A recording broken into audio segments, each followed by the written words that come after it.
Yeah. Speaking of that, and I guess this can be our send off topic, and it's esports. From a gaming, and obviously Google is nothing but, I mean, it's a lot of things, but data is like, Sure. it's core. Like, they need it all. They want every piece of information that exists across globally. What are your feelings towards, I know you're passionate about esports, but when you look at the numbers and you look where everything is it still, is it growing? Is it still not a tiny, but a segment of the bigger picture that is gaming, holistically, or is it? Yeah. So here, I got a lot of thoughts on esports. I'll try to consolidate them and make them concise. So esports, I'm massively passionate about. Obviously, I commentated for 8 years esports. And not only did you were the best at it. Yeah, the best esports commentator that's ever existed. Period. I was just gonna say Call of Duty, but no, I know. I'm just kidding. I'm just kidding. And so esports relative to gaming, like content overall, is still pretty small. So if you look at like the 2.5 billion hours of esports, and when I think of esports, I think of leagues, tournaments, esports players, personalities, right? You look at it's about 2 billion on YouTube, primarily VOD. We have a lot of the live broadcast of esports, like League of Legends is on there, and we've streamed like all kind of different tournaments with Counter-Strike, so forth. Anyway, Dota. It's about 1.5. So it's bigger, obviously, on Twitch because so much live is there and a lot of the team stuff. Mm-hmm. So you look at it, it's like, okay, it's, let's say 4 billion hours of the gaming watch time industry is esports, both VOD and live. And actually VOD is like pretty big because the human interest piece is shoulder content and so forth. Yeah. If you look at gaming watch time total, it's, by looking at Twitch and YouTube, Twitch's data is public as is ours, it's like 57 billion. So it's 4 on 57 billion. Now 4 is still a meaningful segment, right? I would say I wish the growth rate was higher. Esports isn't growing as fast as gaming overall. When you look at that whole picture, gaming is growing faster, esports is growing slower. That does raise a red flag, but it's still growing. I think what Fortnite's doing is like kind of revolutionizing esports. I like in that a meaningful way, and I really like that. I mean, I know it's not for everybody, but what I was going to ask you on the same thing, and then you can finish your thoughts. Because of the Fortnite like sort of show matches with personalities and competitors, I think that was a very good, that's a good thing to do in that. It's a great idea.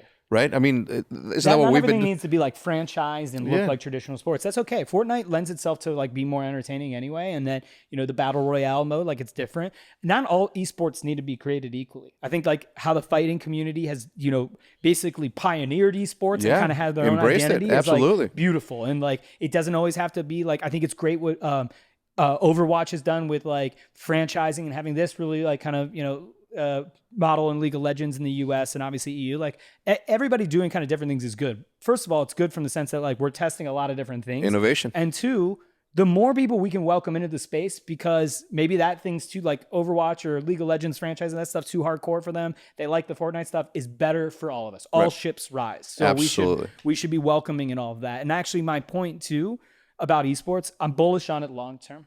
I think over the next 10 years, esports is going to be massive. And this point I'm making that it's still like a sliver of the bigger piece is just a short-term thing. I think the next generation of kids are going to primarily watch esports over traditional sports. We as like the millennials are still kind of divided that are gamers that like, I love traditional sports and I watch them more than esports, truthfully. But I think the next generation will. And you don't want, and it says something when you still watch sports and you're like, a Browns fan. I've never missed a Browns game. I actually watched in Dubai. It was started at 9:30 p.m. and I was up till like 1 a.m. And then you got up at 4 to watch the Buckeyes. Yeah. Yep. Jesus. Yeah. The night before. Unfortunately, I've seen every game the Browns have lost. Can't which is a lot Can't of be me. No. So yeah, I'm hopeful and I'm big on esports long term. I think. What is one suggestion that you could give us from the esports side? Yeah, I think the one thing that esports still needs to work on, and I'm biased here, but I truly mean it, there's not enough emphasis on the VOD side of it. I think in order for people to be really interested in tuning into the live broadcast, the human interest pieces, making celebrities out of esports, is a really big thing. In Asia and in China, they do this fantastic, and they are the stars of some of those countries. Here in the West and even in Europe, like a little bit, like we don't do a fantastic job at that. Like a lot of the top esports players, actually don't have these like really big personalities and big followings. Like, yeah, you have Ninja, which could we argue, like, is he a pro player or what he is? You had Nade Shot, but like, it's not like we have a lot of them. We don't really have like all the equivalent. We basically need like 10 more ninjas spread across esports. Look, and I'm not knocking where we are. I actually think we're making great progress. Ninja just was on the front of ESPN. Like, we're moving in the right direction. Oh, yeah. We're just, you know, these are the things that I would think would help us move faster. And again, I think also that 200 million I talk about that come to watch gaming video, how do we get them interested in esports? Yeah. How do we start to like tailor esports to them so that they continue to follow it? And I still don't think we're doing enough at broadly appealing to the gaming audience. So I think shoulder content, human interest content is really important, and not just saying we're going to put all of our money on these big live broadcasts. So that's it, long-winded. I agree. I think we're doing a lot though, right? No, and I agree. Obviously, you obviously know firsthand. Like one of the main things that I consider the thing that pushed Optic to where it's at was the fact that we turned professionals into YouTubers. 100%. You know what I'm saying? Like we, you know, and I talk about this a lot. We didn't go out and try to, you know, get the best players out there. We got, and whoever we had, we turned into personality, and that's what, you know. I mean, look at Nate Shot. Like there couldn't be a Ninja if the Nade Shot didn't happen. You know what I'm saying? Because how big was Nade, you know, during like this? It was like gaming had never seen someone bigger than that. Yeah, and, remarkable, right?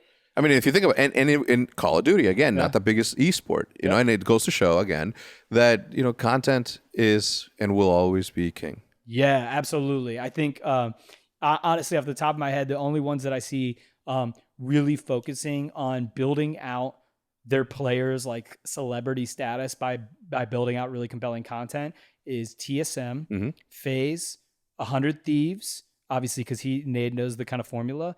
And I mean, Optic, not like it did in the heyday, but still does it. And I think there's so many teams that are missing the boat there. And we are spending time with those teams to try to we're trying, you know, you could take someone to water, but you can't make them drink it. Yep. I'm just trying to take them to the water right now and hopefully for the best. But it'll happen, man. It'll happen. We will get more LeBron Jameses and Kevin Durant's and all that. Like, we don't even have that matchup. Not yet. We don't have the big LeBron James versus Kevin Durant. We're like, if you don't, like, people watch the finals even if they knew the Warriors were going to smack the Cavs, because you're like, this is an epic matchup. Two of the best players in the NBA going at it. Like, we kind of have that. And, you know, you have the Faker like narrative in League of Legends, and, you know, Bjergsen sometimes. Like, there's some of that stuff, but their celebrity is not known outside their community. Right. Like, obviously, League of Legends fans know those guys, but, you know, if I go grab a random big YouTube gaming creator and was like, hey, have you heard of these guys? They'd be like, no. Right? So we got to, our biggest gaming creators need to be the biggest gaming esports personalities for esports to hit the next upper echelon. And that's my final word. And that's my final word.